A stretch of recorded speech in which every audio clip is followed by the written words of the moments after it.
और नॉर नहीं फॉलो करता। ये हो गया था, इसको भी हटा दो। तो एक काम करो, 1 2 3 4 फिफ्थ वाला इक्वेशन को लिखो, सिक्स्थ वाला आप खुद करोगे। लिखो इम्प्लीमेंटेशन ऑफ फिफ्थ इक्वेशन। ये इसका लेफ्ट हैंड साइड है, फिफ्थ एक्सप्रेशन का ये हमारा लेफ्ट हैंड साइड है, और फिफ्थ एक्सप्रेशन का ही ये हमारा राइट हैंड साइड है।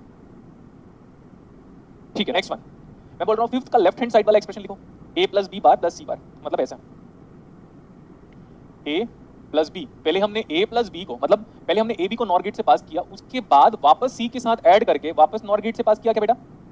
Yes sir. तो पहले इसको इम्प्लीमेंटेशन देखो, पहले मैं a और b को फर्स्ट ऐड करके कॉम्प्लीमेंट करने का मतलब होता है नॉर गेट से पास करना। ऐड करके कॉम्प्लीमेंट करने का मतलब होता है नॉर गेट से पास करना। तो अभी मैंने बना लिया a प्लस बी बार, तो हमने बना लिया, लेकिन इसको फिर से c के साथ ऐड करके वापस एक बार कॉम्प्लीमेंट लेना है। लुक एट द बोर्ड, इसको c के साथ ऐड करो और फिर से वापस कॉम्प्लीमेंट लो, तो हमारा सर्किट ये बनना चाहिए। और ये ऐसी बातें हैं जो एक बार में समझ में आ जानी चाहिए, कोई नया बात थोड़ी ना, बड़ा सिंपल लॉजिकल इंप्लीमेंटेशन है। So that total output seems like this is a plus B bar. दोनों इनपुट को ऐड करो, देखो एक इनपुट ये है, दूसरा इनपुट ये है, दोनों इनपुट ऐड हो गया। अब ऐड होने के बाद क्या? होल का कॉम्प्लीमेंट। सो अब हम राइट हैंड साइड वाला फंक्शन देखते हैं। तो सर सबसे पहले मैं b और c को ऐड करके कॉम्प्लीमेंट किया, फिर a के साथ ऐड करके वापस कॉम्प्लीमेंट किया। सो तो मेरी रेस्पॉन्सिबिलिटी ये है कि सबसे पहले मैंने b और c को ऐड करके कॉम्प्लीमेंट करने का सर्किट को पहले इंप्लीमेंट करूंगा। तो b दिया, c दिया, ऐड किया मतलब और गेट, और फिर कॉम्प्लीमेंट लिया मतलब और, फिर आगे नॉट गेट।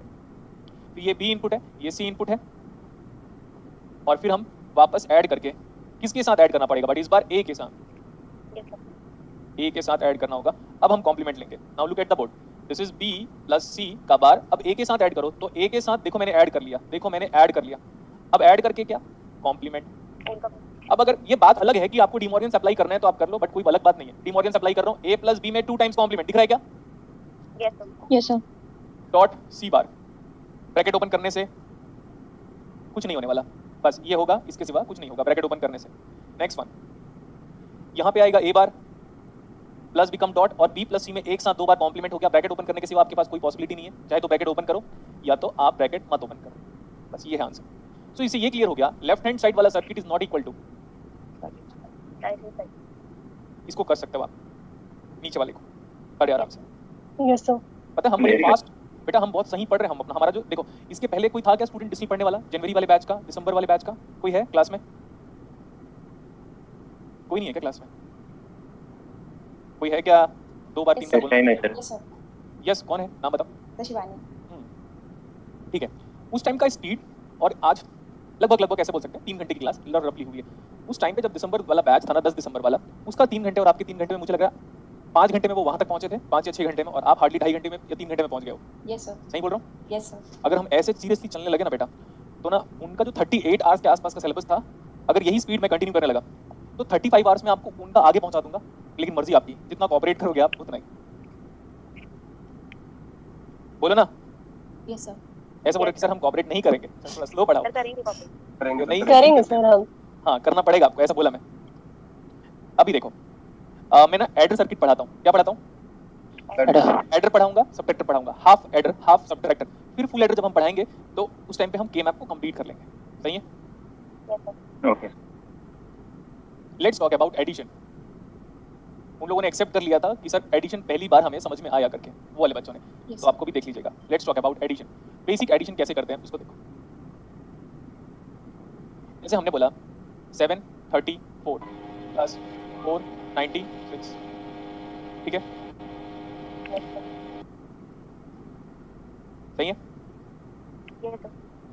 अच्छा, ऐड करो। सो पहले से कैरी बताओ, पहले से कोई कैरी था? No sir. No initial carry. तो सर कैरी नहीं था तो उसको 0 ही मान के चलो। What is 4 + 6? 4 + 6 इज 10 बोल दो ना, है ना? No sir. नहीं, 4 + 6 is 0 sum 1 carry is nothing but you call it as 10, but 10 is not 10, actually it is 0 with 1 as carry ahead. 9 10 11 12 13, 13 is nothing but 3 but 1 carry ahead. तो बार बार यहाँ पे एक बार लिख देता हूँ, this is carry, this is carry। 7 8 9 10 11 12, 12 is nothing but 2, बस ये हमारा आंसर है। But 1 is final carry, 1 is final, यानी final carry, 1 is final carry. तो आंसर क्या है? ये हमारा आंसर है। जिसको समझ में आया वो ठीक है, जिसको नहीं समझ में आया एक काम करो, तुम लोग एडिशन फिर से सीखो। ये बताओ कितने बिट का एडिशन किया। अगर आपके घर में कोई स्टूडेंट होगा तो वो भी अटेंड कर सकता है, 10th 11th 12th अगर पढ़ रहा होगा तो वो भी अटेंड कर सकता है। अभी वाली लेक्चर्स अटेंड किया हुआ है ना इसके पहले 10th ऑफ दिसंबर वाले बैचेस में, उन्होंने अप्रिशिएट भी किया था। कुछ स्टूडेंट आए थे 4th 5th स्टैंडर्ड वाले, मे बी 3rd स्टैंडर्ड में थी कोई स्टूडेंट, ने बताया भी था कि सर ऐसा एडिशन हमने भी नहीं पढ़ा करके। तो ये चेक करो हम कितने बिट का एडिशन कर रहे हैं, 1 bit 2 bit 3 bit. How many bit addition you have perform? 3 bit. पूरा नाम बताओ। 3 बिट आगे क्या? Decimal addition. डेसिमल नंबर है वो देखो। Yes sir. 3 bit decimal addition, ठीक है। तो फिर बार बार एडिशन बताने की क्या जरूरत है? मैंने बोला व्हाट इज 4 + 9? 9 10 11 12 13, तो 3 is the sum, 1 is carry. 1 is carry. Carry कब जनरेट होता है? कैरी कब जनरेट होता है? जब सिंबल खत्म हो जाए। जब सिंबल खत्म हो जाए, डेसिमल नंबर सिस्टम का सिंबल क्या होता है? 0 से लेकर 9, सिंबल खत्म हो गया तो 9 के आगे आता है वो 0। रिपीट करो, ऊपर से जाओ, ऐसा देखो 0 1 2 3 4 एंड सो ऑन, पूरा नहीं लिख रहा हूँ। 9 के बाद आता है वापस क्या? 0। बट हम बोलते हैं पहला साइकिल खत्म हो गया तो ये 1 कैरी नहीं है बेटा। कैरी का भी बेस वैल्यू बताओ। कैरी ये बताता है भाई कितने बार आपने साइकिल को खत्म कर लिया। ये मेरा पहली बार है जब साइकिल खत्म हो गया। देखो 9 के बाद से मैंने वापस 0 को स्टार्ट किया, एक साइकिल हो गया मेरा, एक साइकिल। तो ये 1 जो है वो कैरी है, नो डाउट। बट अगर आप सिग्निफिकेंस ऑफ कैरी बोलोगे तो आप बोलोगे भाई सिंबल खत्म हो गया, तो ऊपर वाले सिंबल को फिर से यूज करना स्टार्ट करोगे तो बताओगे ना कैरी स्टार्ट हो गया, सिंबल खत्म हो गया, करेक्ट। अब देखो बाइनरी की बात करूंगा तो और मजा आएगा। 0 और 1 are said to be binary value, symbol खत्म हो गया। अब आगे कैसे जाएं हम, समझो आप। सिंबल खत्म हो गया, अरे बोलो ना गधो। हाँ। सिंबल खत्म हो, आगे कैसे जाएं? सर आगे जाना है क्या? मैं बोला हाँ आगे जाना है, क्या करें हम? तो बोला सर ना अब आपको ना साइकिल को रिपीट करना पड़ेगा। मैं बोला अच्छा ऐसी बात है, साइकिल को रिपीट करोगे तो साइकिल पहली बार रिपीट हुआ, 1 आ गया। ये 1 का मतलब कैरी है, लेकिन कैरी से पूछो तू है क्या, तो बोलेगा भाई मैं ये बताता हूँ हो गया पहली बार। अब ये बुक क्या बताएगा? बुक क्या बताएगा? आपको पता है एप्टीट्यूड वाले सर ने आपको ये पूछा था कि पाई रैशनल है कि इरैशनल है? सच बोलो। Yes sir. हाँ, जितने लोगों ने इरैशनल बोला था ना उनको पूछना कि कैसे इरैशनल बोला था, वो सबके सब गधे मेरे से 10th ऑफ दिसंबर वाले बैचेस में पाई पढ़ लिए थे कि पाई इरैशनल है। और मैंने बोला था pi is not equal to 22/7 for the sake of simplicity you convert that one into fractional form so that the students which are in class 10th 9th and 8th they can use the value of the pi for the simple calculation of the radius like 14 cm 21 cm so that 7 gets cancelled out with that value।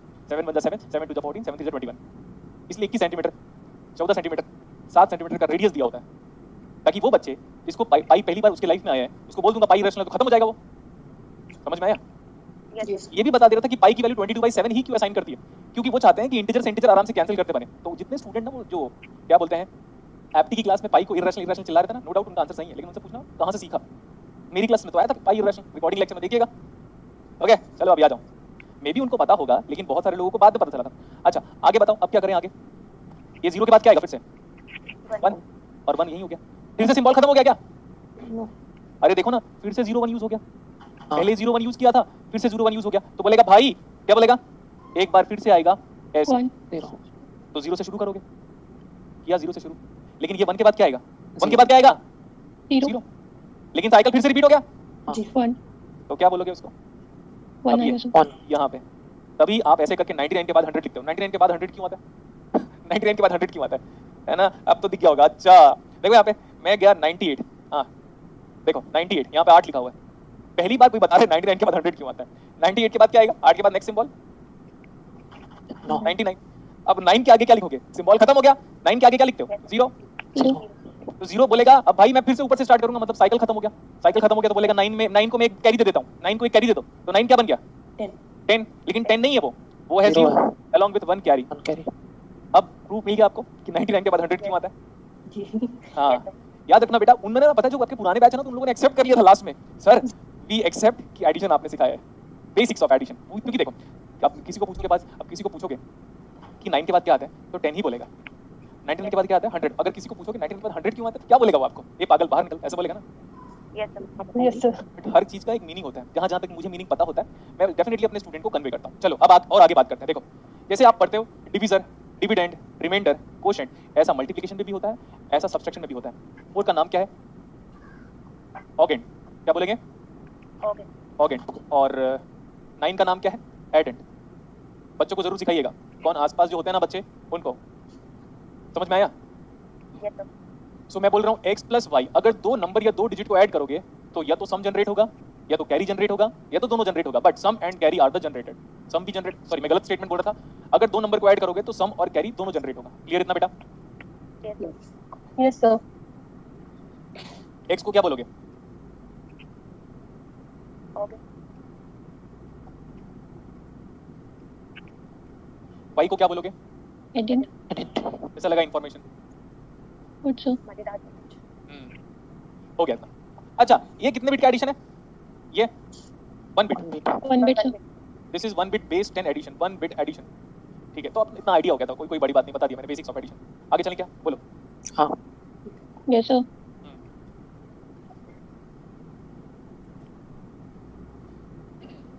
अब हम बात करेंगे half adder का। लिखो first point, half adder perform 1 bit binary addition. Half adder perform 1 bit binary addition. लिख लिया होगा। Next point पे लिखो, half adder consist of 2 input. Half adder consist of 2 input and 2 output. जिस नंबर को ऐड करना है, 2 नंबर को तो ऐड करना पड़ेगा। ये है हाफ एडर। अब ना बहुत सारे ज्ञानी, क्या बोला मैं?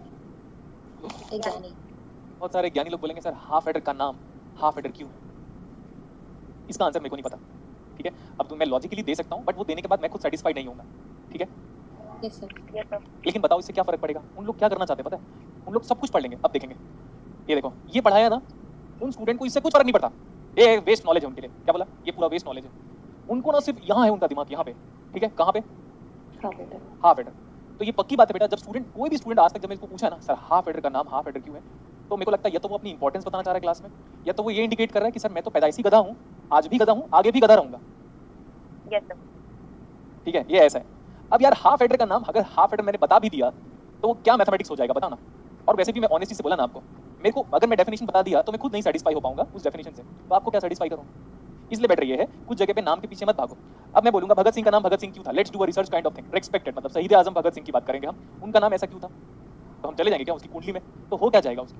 क्या फर्क पड़ेगा? नहीं फर्क पड़ा। उस बंदे ने हमारे देश के लिए किया क्या, वो इंपॉर्टेंट है ना। Yes, sir. तो आदमी को 3 चीज से आइडेंटिफाई करो। गुण की स्पेलिंग क्या होगी? अब मैं नहीं लिख पा रहा हूँ। गुण की स्पेलिंग क्या होगी? गुण मतलब क्या बोलते हैं? कैरेक्टरिस्टिक। ठीक है, Qualities. हाँ, कर्म, उसके काम देखिए आप, और स्वभाव एम में होगा सर। बिहेवियर। गुण, कर्म और स्वभाव से आप इंसान को पहचानो, ना कि उसके नाम से पहचानो। ठीक है? Yes, sir. Yes, sir. अब मैं बता दे रहा हूँ ना, मेरे को इतना इरिटेटिंग हो गया था एक टाइम के बाद, ये हाफ एडर को हाफ एडर क्यों बोलते हैं? तब फिर मैंने टॉन्ट मारना शुरू कर दिया हम लोग को। क्या करना है, क्या करना है? वैसे ही जेके फ्लिप फ्लॉप था बेटा एक टाइम पे, फिर मैंने सर्च आउट किया, जैक टिल भी देखा, तो मैंने बताना शुरू किया उसमें सिग्निफिकेंस है। सर फुल एडर को फुल एडर क्यों बोलते हैं? ये तो वैसे बोलेगा तो हाफ पैंट को हाफ पैंट क्यों बोलते हैं? सर फुल पैंट को फुल पैंट क्यों बोलते हैं? अरे खत्म करना, ये आधा ऑपरेशन परफॉर्म कर रहा होगा, वो पूरा ऑपरेशन परफॉर्म कर रहा है। ये मैं बोल सकता था आप लोग को, लेकिन वो स्टेटमेंट देने के बाद मैं खुद सेटिस्फाई नहीं हूँ, ऐसे बोला था। तो एक स्टूडेंट को पढ़ाई कैसे करना चाहिए? फोकस्ड वे में। समझ में आया? वो स्टेटमेंट था उसका। और पूछोगे हाफ एडर को हाफ एडर क्यों बोलता है? No, sir. No, sir. ठीक है, फिर वो एक डायलॉग है कि मैं ऐसे करता हूँ, मैं वैसे करता हूँ, तो बताओ मेरी एज कितनी है? तो 40 साल। तो बोलता है मेरे पड़ोस में एक बंदा रहता है 20 साल का, वो आधा पागल है, तो 40 साल है, ये पूरा पागल है। वही एक जोक था, वही याद कराऊंगा मैं। Okay, X and Y are add, so output is what? Sum and carry. तो ये सम हो गया और ये कैरी हो गया। अच्छा देखो, आप जानते हो कि हमने लैब गए हैं, ठीक है, आप लैब जा चुके हो। लैब जा चुके हो तो हर एक इंटीग्रेटेड सर्किट का एक पिन कॉन्फ़िगरेशन होता है। क्लियर इतना? Yes, sir. तो पिन कॉन्फ़िगरेशन अब लास्ट तक चलता रहेगा बेटा। आप सेपरेटली मत पूछना कि सर पिन कॉन्फ़िगरेशन क्या होता है।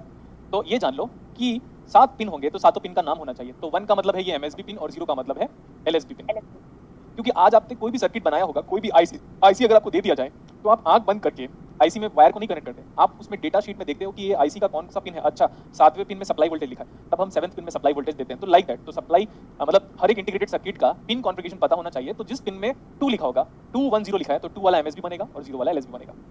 आउटपुट से तो कुछ फर्क नहीं पड़ता। Next, this is performing mathematical operation of,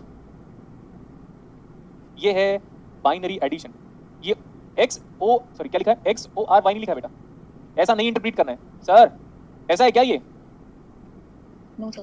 नहीं है, ये ऐसा मैं बार बार कह रहा हूं। अगर आपको लग रहा होगा तो ऐसे करके क्रॉस मार्क कर लीजिएगा, एक क्रॉस मार्क है, ऐसा नहीं कर रहे।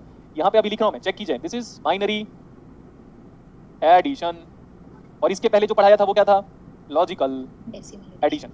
नहीं बेटा, ये जो पढ़ाया था अच्छा, ये decimal. जिसमें आप a प्लस बी बोलते थे, तो वो था लॉजिकल और। अभी क्या पढ़ रहे हैं हम? Binary addition.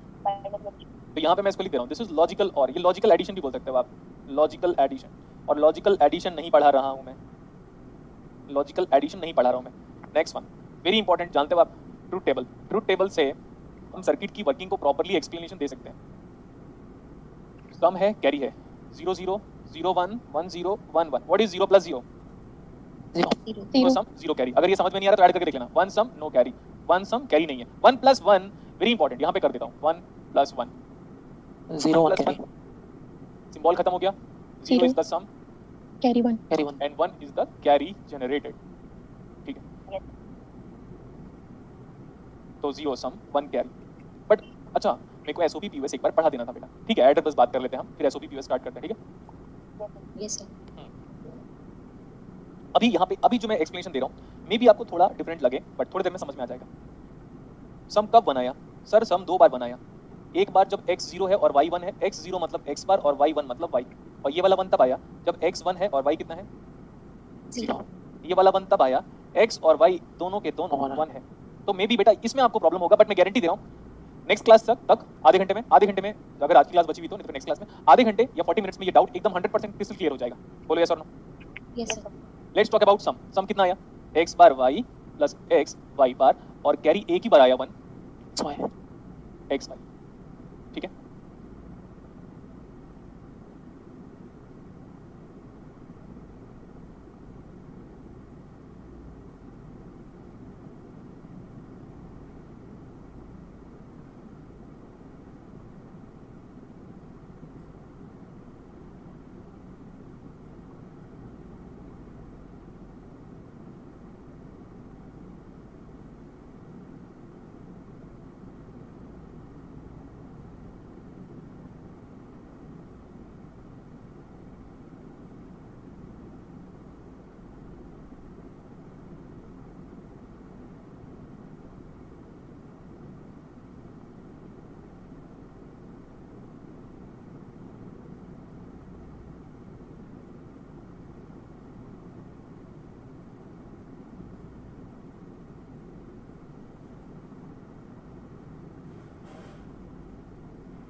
Yes, sir.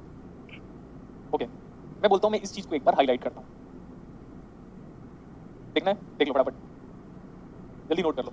1 कब आया ये बोला मैंने,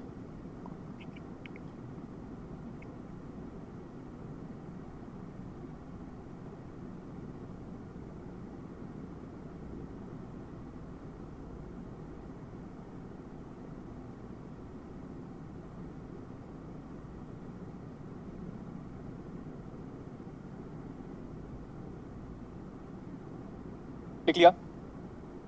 Yes, हाँ sir. Sir.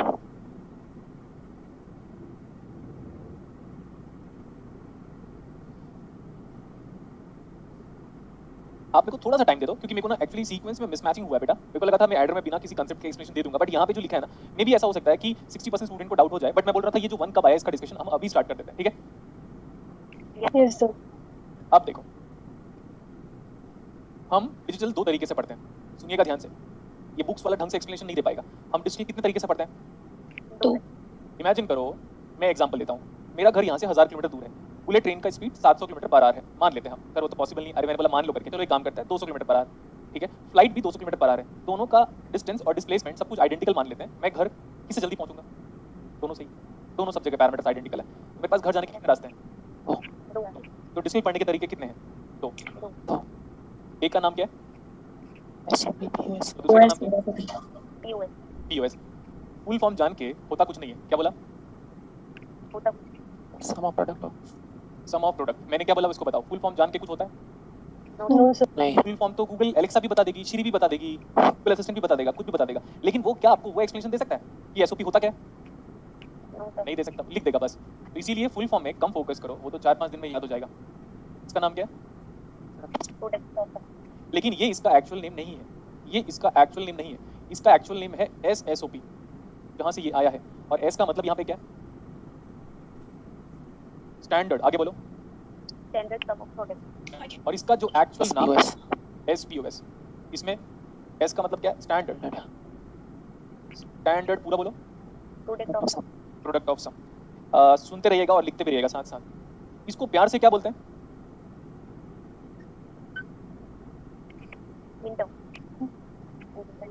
Mean term representation form. इसको प्यार से क्या बोलते हैं? मैक्सिमम। अब यहाँ पे अगर कुछ स्टूडेंट लोग हैं ना, तो दिमाग जहाँ लगाना है वहाँ नहीं लगाएंगे। यहाँ पे सोचेंगे मीन का मतलब मिनिमा, अरे वाह, और मैक्स का मतलब मैक्सिमा, अरे वाह, अरे मीन का मतलब मीन ही है, मैक्स का मतलब मैक्स ही है, बस खत्म। Max term representation, mean term representation and max term representation. यहाँ पे इसका सिर्फ इतना ही मीनिंग है। Getting my point? Yes, sir. Yes, sir. आपके लिए मीन टर्म का मतलब है या मीन का मतलब है? मीन टर्म लिखो कि मीन लिखो, चलो ठीक है। Focus at output for logic high. Focus at output for logic high. 1 कब आ रहा है ये देख रहे हो क्या? पूछा मैंने। Yes, sir. ये 1 कब आ रहा है ये देख रहे हो, मतलब किस में इंटरेस्टेड हो? Sum of product. Sum of product में, मतलब मीन टर्म पे, मतलब एसओपी। मैक्स टर्म मतलब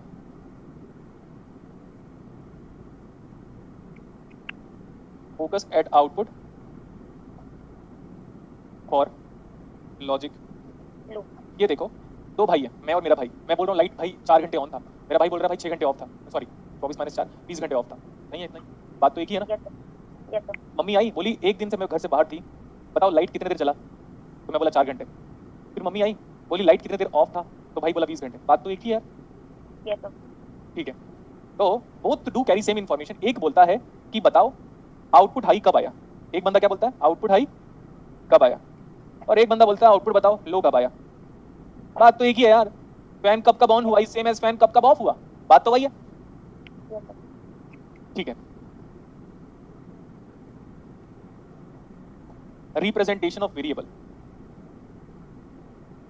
रिप्रेजेंटेशन ऑफ वेरिएबल, इसमें वेरिएबल को रिप्रेजेंट कैसे करते हैं? अगर नॉर्मल वेरिएबल है ऐसा ए लिखा हुआ है, तो ए का मतलब 1 और ए बार का मतलब 0। Zero. ये इंपॉर्टेंट है। बिना कॉम्प्लीमेंट के मतलब 1 और कॉम्प्लीमेंट के साथ मतलब 0। Zero. नेक्स्ट 1। और देखो, अगर x लिखा हुआ है, सॉरी x बार कर देता हूं मैं, x बार मतलब कॉम्प्लीमेंट के साथ तो 0 और x मतलब 1। 1। तो ये एग्जांपल, 2 एग्जांपल दे दिया मैं, कोई बड़ी बात नहीं है। ऐसे 2 एग्जांपल दिए। ये रिप्रेजेंटेशन ऑफ वेरिएबल बोला बेटा। आगे देखो यहाँ पे same representation of variable over here, let's talk about that one. यहाँ पे मैंने बोला चलो हम एक काम कर लेते हैं, ए ही ले लेते हैं। ए मतलब उल्टा उल्टा करो, 0 और ए बार मतलब 1 let's talk about Z, Z ले लेते हैं। जेड बार बराबर 1 एंड जेड बराबर 0 these are the representation of variables in, अब ये क्या है, पीओएस। प्रोडक्ट इसको हाईलाइट करो गधो। आप अपने पेरेंट्स के साथ देखते होंगे तो मे भी उनको लगता होगा कि यार ये बार बार हमारे बच्चों को गधे बोलता है करके, मे बी, बट उनको भी पता है तो ये गधा है ना, क्योंकि देखो मैं भी अपने फादर के लिए आज भी गधा हूँ और वो उनका प्यार है। मे बी अब आपको समझ में आ रहा है ये स्टेटमेंट की नहीं, डिपेंड करता है। मैं अपने फादर के लिए आज भी गधा हूँ। बोलते हैं तू कलेक्टर भी बन जाता तो भी तू गधा ही कहलाता। मैं बोला बात तो सही है आपका। तो this is my father statement. मेरे फादर का एक और स्टेटमेंट लाइफ टाइम याद रहेगा, तू मर्डर करके भी आएगा ना तो भी तू मेरा बेटा है, और तू कुछ उपलब्धि भी ले लेगा ना अपनी लाइफ का तो भी तू मेरा बेटा है। तो at the end of the day तू मेरा बेटा है, और बाप हमेशा बाप ही होता है। When he is happy in that mood, then he used to talk like this, और वो हमेशा हैप्पी ही होते हैं। एक बार कई बार मैं नाराज कर देता हूं उनको, ठीक है। यस सर तो ऐसा लगे ना आपको, मे भी कुछ स्टूडेंट लोग से पता चला था मुझे, वो अपने पेरेंट्स के साथ देखते हैं, तो मैं उन पेरेंट्स को ऐसा बोलता हूँ, गधा बोलने से इनको एक प्यार है, द वे ऑफ रिप्रेजेंटेशन, कि मैं उनको ऐसे प्यार से ट्रीट कर रहा हूँ। अब बेटा वाला वर्ड बड़ा कॉमन है, तो कई बार ऑल द टाइम बेटा बेटा बोलना ठीक नहीं लगता, लड़कियों के लिए ठीक है, बट लड़कों को गधा ही ठीक है, ठीक है। ओके चलिए आगे। Yes sir.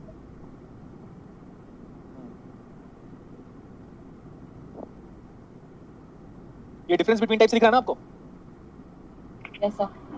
वो तो सोच डिफरेंस बिटवीन कहाँ पे आ गया। ऐसा लाइन खींचे, जब तक लाइन नहीं खींचा जाएगा तो डिफरेंस बिटवीन कहाँ लगेगा, है ना, ऐसा बोला,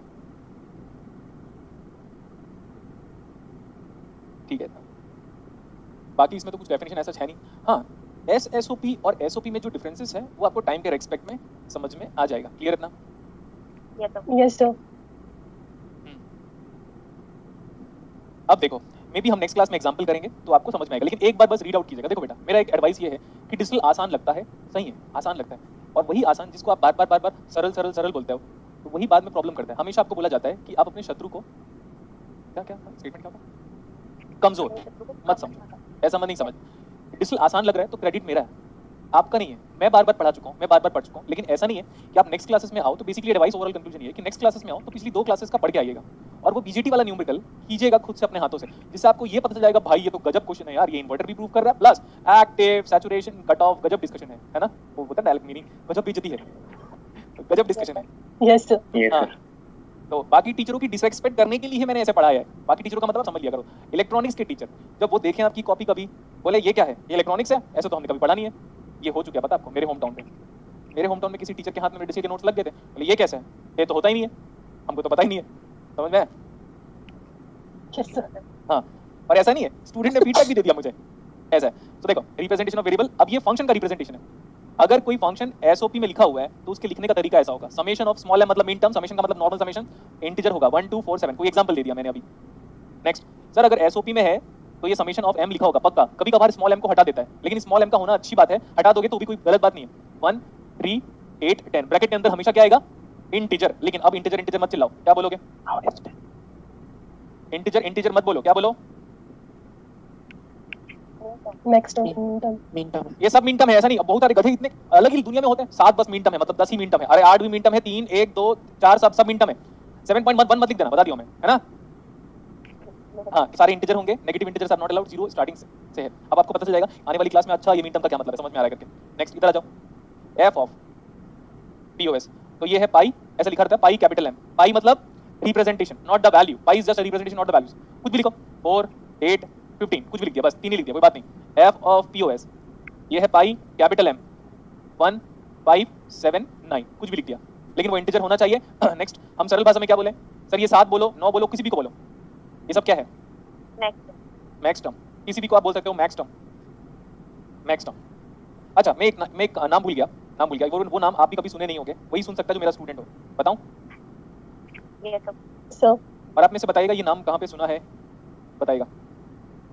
इसका नाम है डीएनएफ फॉर्म, डिसजंक्टिव। स्पेलिंग बताओ डिसजंक्टिव का, स्पेलिंग चेक करता हूं मैं, DISJUNCTIV, डिसजंक्टिव नॉर्मल फॉर्म।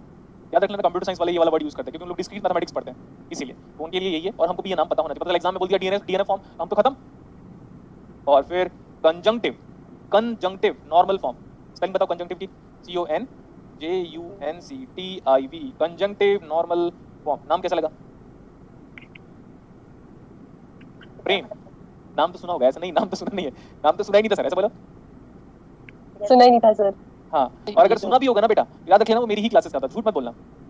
ये डिस्टेंस तो नॉर्मल है, ये सब केमैप से रिलेटेड है ना? नहीं बेटा, नाम है इसका, मैंने बोला ना ये नाम कहाँ से उठाया है मैंने, कंप्यूटर साइंस ब्रांच में उन लोग डिस्क्रीट मैथमेटिक्स पढ़ते हैं, उनको पता होता है। सिर्फ इलेक्ट्रॉनिक्स वाले बंदे को कभी नहीं पता चलता कि ये, या फिजिक्स स्टूडेंट को कभी नहीं, और एक बार बुक में लिखा भी नहीं ना ये बात कि इसको ये भी बोलते हैं हम लोग। हो गया, हमें पता चल गया सर अब। हाँ तो ठीक है, लेकिन मैंने बोला डिफरेंस बिटवीन SSOP और SOP, दोनों में क्या फासला है वो हम अपकमिंग क्लास में देखेंगे। POS और SPOS में क्या फासला है, और दोनों का मीनिंग सेम है। याद रख लेना, हम डिस्ट्रिक्ट को दो तरीके से पढ़ सकते हैं, SOP या POS।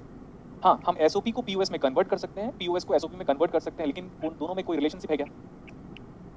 नहीं है। नहीं है।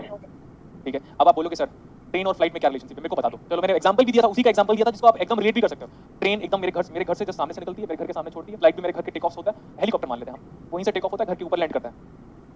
क्या फासला है दोनों में? दोनों में रिलेशन बताओ। डिस्टेंस कवर करने में काम आता है। रिलेशन बताओ, बोला मैं डिस्टेंस कवर करते हैं, उनका ये बताओ ओवरऑल रिजल्ट सेम है, घर पहुंचूंगा मैं। हाँ, तो डिस्ट्रिक्ट से भी हम दो तरीके से पढ़ सकते हैं, पढ़ना आपकी मर्जी, या तो SOP से पढ़ो या POS से पढ़ो। अब आप बोलोगे सर अच्छा कौन सा होता है? दोनों अच्छा है। क्या बोला? दोनों भी है। दोनों अच्छा है, लेकिन इधर आ जाओ। अब देखो ये पहले नहीं बता पा रहा था मैं, जब पहले डिस्ट्रिक्ट चल रहा था, कौन से बैच में, दिसंबर बैच में, तो ये सब नहीं बता पाया उन लोग को। लेकिन देखो जब अगर डिस्ट्रिक्ट गुलशन सर 1000 बार पढ़ाएंगे बेटा, तो 1000 बार स्टेटमेंट चेंज होगा, वरना गुलशन सर नहीं है। ये देखो प्रूफ दिखाऊं, आ जाओ देखो इधर, किससे बनाया इसको? NFET से, ठीक है। अगर इसको PFET से बनाऊंगा तो मैं POS पढ़ रहा हूँ। यहाँ पे NPN ट्रांजिस्टर लगा हुआ था, बोले सर नो? Yes sir. तो हम वहाँ पे SOP पढ़ रहे थे। जब वहाँ पे NPN ट्रांजिस्टर को हटा के PNP ट्रांजिस्टर लगा दोगे तो क्या पढ़ रहे थे? POS। ठीक, यही डिफरेंसेस है। लेकिन ऐसा तो कभी नहीं होता कि दुनिया में NPN ट्रांजिस्टर है, PNP तो है ही नहीं, ऐसा तो कभी नहीं होता।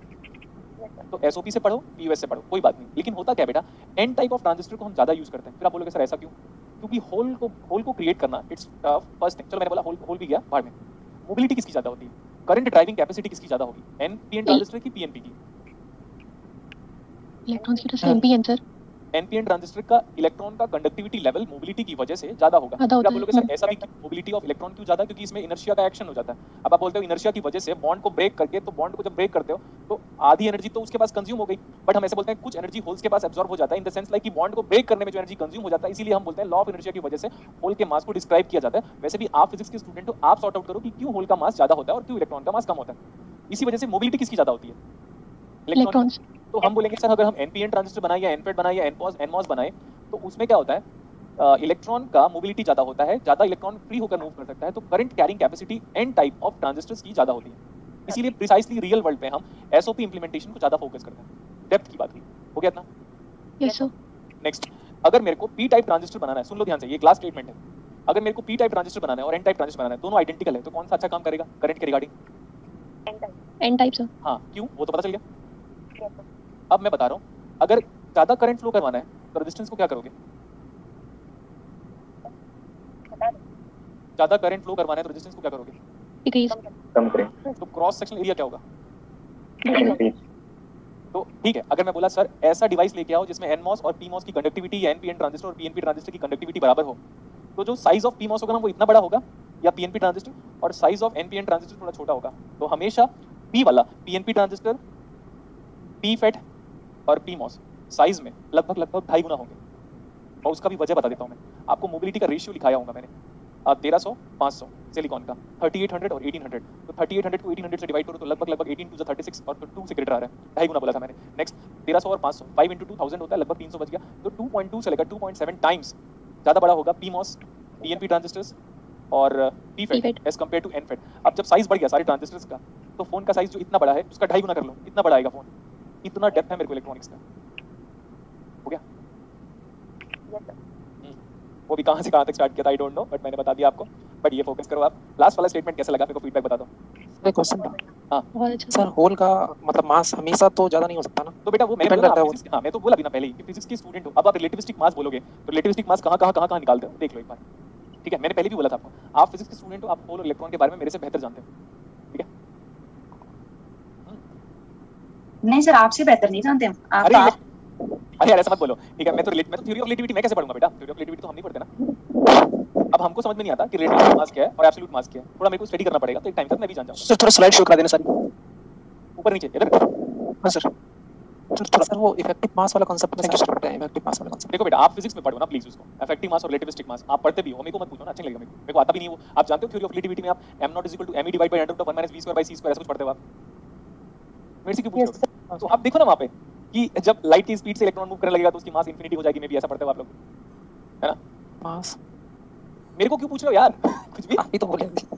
मैंने बोला ऐसा कुछ फॉर्मूला हम पढ़ते हैं, देखो m relativistic mass 1/v is equal to, जो मैं जानता हूं, absolute mass of electron divide by √1 - v²/c²। आप मेरे को पूछ रहे हो यार, मेरा दिमाग मत खराब करो, ठीक है? इसको मत पूछो, मैं थोड़ी जानता हूं ये सब। मैं फिजिक्स का स्टूडेंट नहीं हूं, राजेश सर ने आपको ऑलरेडी बताया है कि वो बंदा इंजीनियरिंग बैकग्राउंड क्या करके, ठीक है? नाटक नहीं चाहिए मुझे, ऐसा लग रहा है सारा ज्ञान मैं ही दूं क्या? आप फिजिक्स क्लासिकल मैकेनिक्स नहीं पढ़ रहे हो क्या यार? ये बता दिया सर।